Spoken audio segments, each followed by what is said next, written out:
Energy balance simply means that the energy you are consuming on a daily basis through food and some drinks is equal to the amount of energy that you expend on a daily basis through various tasks. We always associate burning calories with exercise, running, weight training, but actually that's only a very small slither of the calories you burn on a daily basis. Most of it is actually just sitting on your backside. Your body needs to undergo all of its daily tasks, and to do so, it needs a lot of energy. Your brain uses a lot of energy and calories throughout the day, and then also things like walking to the shops, doing the dishes, cleaning the house, playing with kids. All of those things actually burn a hell of a lot of calories. But energy balance is when the amount that you consume on a daily basis equals the amount that you expend, and what will happen is you will sustain your body weight. Because you are not actually using any more than your body needs, you stay at equilibrium. And why is that actually important? Because if we know what your energy expenditure is, your energy out is, we can manipulate your energy in for you to start losing weight, if that's your goal. Or vice versa, if you're trying to put on some muscle mass, we can start to manipulate your caloric intake so you can actually start to gain weight and put on a substantial amount of muscle mass. Calories are simply the measurement we use to define how much energy is in food. It's just a nice, easy way for us to know, today I've had 2,000 calories. My body is burning around 2,000. I'm going to be at equilibrium. I'm not going to gain weight. I'm not going to lose weight. Once we wrap our head around that, the little things like, is this food bad for me? Is this good for me? Is it fattening? Will this help me lose weight?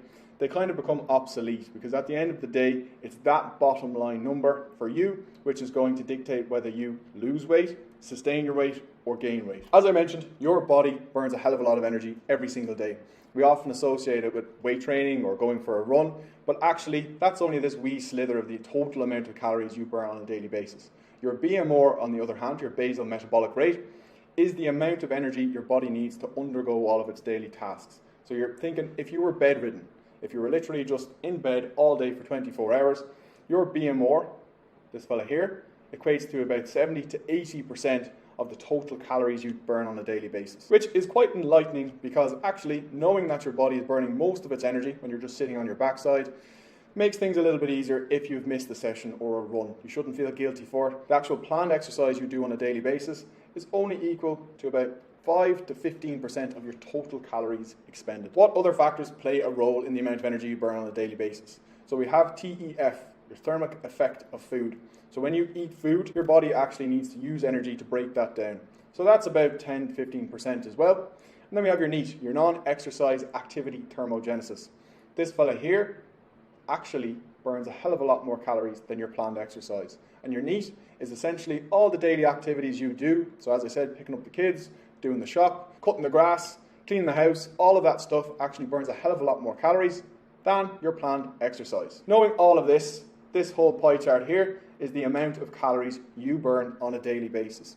The amount of calories I burn on a daily basis is different to the calories you burn on a daily basis, but that's something that we will find out very, very shortly into your coaching program. And that's because when we see your body weight climb or drop in relation to the amount of food you've consumed, we can very quickly see, actually, do you know what, John, Mary, you're burning in around 2,000 calories. So from there, we can actually manipulate your caloric intake, the amount of energy you consume, and we can start to work towards losing weight or gaining weight, whichever it may be for you. Going back to the whole good food, bad food, is this good for me, is this bad for me, is it going to help me lose weight, is it not?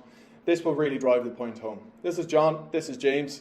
They're identical twins, and both of them burn 2,000 calories on a daily basis between their BMR, so just sitting on their backside all day, their planned exercise, their NEAT, and their thermic effect of feeding. But James on the left here, he only eats vegetables, 2,000 calories worth of vegetables every single day.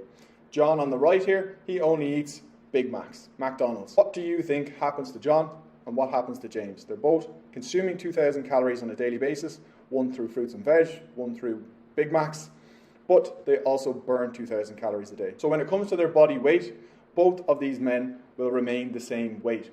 And that's because your caloric intake versus your caloric expenditure is going to dictate whether you lose, sustain, or gain. Now, it goes without saying, I'm not recommending eating Big Macs for breakfast, lunch, and dinner, but it is important to drive home the fact that it's that number at the top. It's the 2,000 calories per day, which is going to make them sustain their body weight. He can eat Big Macs, he can eat fruits and veg, and if they're both at 2,000 calories, they'll both sustain their body weight. That's important to note because that gets rid of the good food versus bad food. There are foods that are going to be more in line with your goals, and there are going to be foods that you might want to have the odd time, and it's completely okay. For the most part, 80% whole food, 20% soul food is absolutely fine. A large chunk of what we're trying to do here to improve your health status, if you're trying to lose weight, is to get that weight off you and do it in a sustainable fashion. Now, it might be Big Macs you like, it could be chocolate, it could be crisps. They are a part of our lifestyle and they should be forever. You've probably heard the saying, don't think of the pink elephant, what do you think of? Exactly. So it's the same with food. If you banish a food group or, I'm not eating chocolate for 40 days or whatever it may be, more than likely you're just going to massively overindulge in that food in the future. So stick to an 80% whole food, 20% soul food. As long as it's within the caloric range, we are going to get where you want to be, whether that's wanting you to lose weight and lose body fat or gain weight, gain muscle mass. As a side note, I'm also not suggesting to only eat fruits and veg. I just wanted to give you two very different scenarios. It is important that we have the balance between proteins, fats and carbs, good quality food that's high in micronutrition, high in fiber and actually good for you and keeps you full. So stick to the 80% whole food, 20% soul food. Any questions or queries, please drop them over.